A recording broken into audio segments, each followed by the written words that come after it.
मुझे एक साहब मिले तो कहने लगे जी हेलो कहना हराम है। मैंने कहा क्यों हराम है भाई?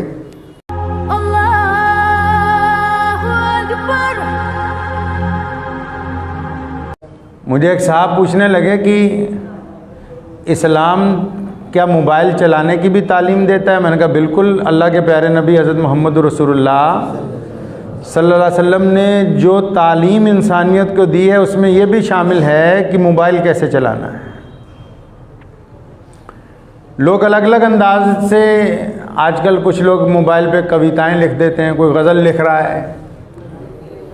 हर इंसान इसको अपने अकल के हिसाब से इस्तेमाल कर रहा है, लेकिन शरीयत ने मुसलमानों को ताकीद की है कि तुम्हें शरीयत ने जो हुक्म दिया है हर एक काम वो शरई रूह से होना चाहिए, आपकी अपनी अकल से नहीं होना चाहिए। मैं एक साहब का शेर पढ़ रहा था तो उन्होंने लिखा है कि कर दिया इजहार इश्क हमने टेलीफोन पर, बात ये अनमोल थी पर 1 रुपए में हो गई। तो हर बंदा अपने हिसाब से, लेकिन मुसलमानों के ऊपर शरीयत ने ये पाबंदी आयद की कि आप जो काम करेंगे उसको अल्लाह और उसके रसूल के हुक्म में पहले देखना होगा। मोबाइल की मुझे एक बात बड़ी पसंद आई कि बनाने वाले ने जब उसको बनाया, आपको ज़रा मोबाइल टेलीफोन की भी थोड़ी सी हिस्ट्री बता दूं। जब बिल ग्राहम ने फ़ोन बनाया है ना, सबसे पहले लाइन वाला लैंडलाइन फ़ोन बनाया, तो मुझे एक साहब मिले तो कहने लगे जी हेलो कहना हराम है। मैंने कहा क्यों हराम है भाई? मैं कहा तुम तो कुछ भी कह देते हो, गैर मुस्लिम को सलाम का जवाब देना हराम है जी, फ़लाँ चीज़ हराम है जी। सिवाय फतवों के तो काम ही कोई नहीं ना। ये तो ज़रूरत ही नहीं रही कि हम तारीख़ का मुताला करें, ये ज़रूरत ही महसूस नहीं हो रही कि हम किसी बात की गहराई में जाएं। बस 2 बातें रट ली, एक हलाल है एक हराम है जी।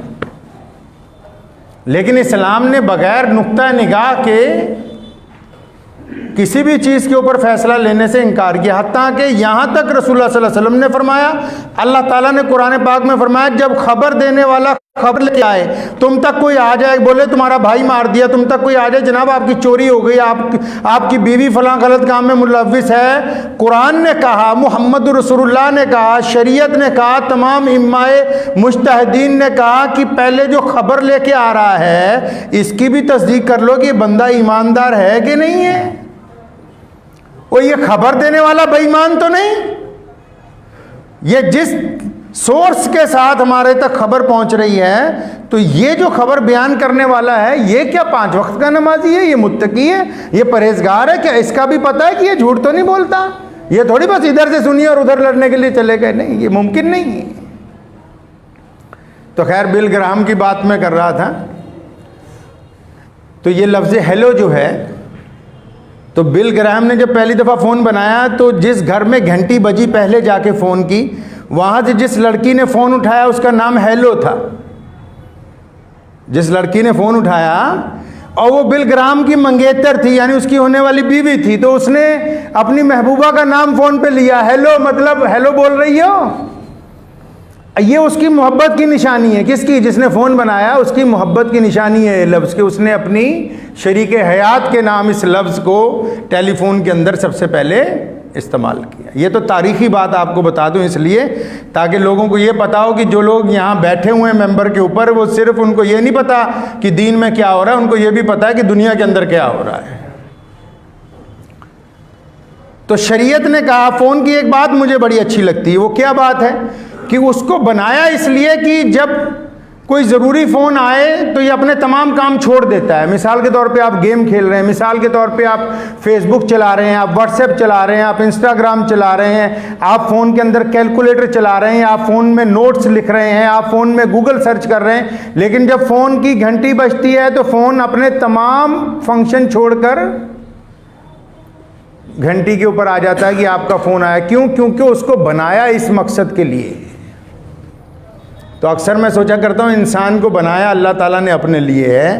ये मोबाइल देखो, इसमें कितनी चीज़ें आ गई, घड़ी इसमें आ गई, कैलकुलेटर इसमें आ गया, नोटपैड इसके अंदर आ गए, गूगल सर्च इसके अंदर आ गई, फेसबुक आ गया, इंस्टाग्राम आ गया, इतने ऐप। उसके बावजूद जब इसका असल मकसद का टाइम आता है ना, ये सारे काम छोड़ देता है, अपने असल मकसद पे आ जाता है। और हमने इससे ये नहीं सीखा कि हम दुनिया के जितने मर्जी काम करते हो, लेकिन जब मुअज्जिन कहे हय्या अलस्सलाह, तो ये हमारे प्रोग्राम में ये बात शामिल होनी चाहिए, फिर तमाम के तमाम काम, क्योंकि जिस मकसद के लिए हमें बनाया वो मकसद अगर फौत हो जाएगा तो फिर वो चीज़ काम की नहीं रहती। अब सुनिए फ़ोन का इस्तेमाल कैसे करना है। शरीयत ने ये हमें कहा, रसूलुल्लाह सल्लल्लाहु अलैहि वसल्लम ने फरमाया जब किसी घर के बाहर जाओ, जब किसी का दरवाज़ा खटखटाओ, अल्लाह के नबी ने फरमाया दाएं या बाएं खड़े हो जाओ, दरवाजे के सामने ना खड़े हो, ताकि बेपर्दगी ना हो। जो दरवाज़ा खोलने आ रहा है उसको, अगर कोई खातून आ रही है, कोई औरत आ रही है, तो उसको परेशानी ना हो। यहाँ ऐसे ऐसे जौहला हैं, वो उठाएंगे सीधा वीडियो कॉल करेंगे दूसरे को। इस्लाम ने कहा इस हदीस की रूह में कि वीडियो कॉल जब कर रहे हो किससे पूछ के कर रहे हो? क्या पहले आपने उसको मैसेज पे पूछा कि आप इस हालत में हैं कि मैं आपसे वीडियो कॉल कर लूँ कि नहीं करूँ? शरीयत ने तो आपको इजाज़त नहीं दी कि आप उठा के वीडियो कॉल कर दें अपनी बीवी को या किसी भी गैर दोस्त को या किसी को भी जिसका नंबर आ गया। अब वो अपने घर में किस हालत में बैठा हुआ है, किस वक्त बैठा हुआ है, क्या काम कर रहा है, वो अपने आप को दिखाना चाहता है या नहीं दिखाना चाहता, नहीं, ये लगे हुए हैं दबा के। शरीयत ने कहा नहीं, बिना इजाज़त के वीडियो कॉल नहीं हो सकता।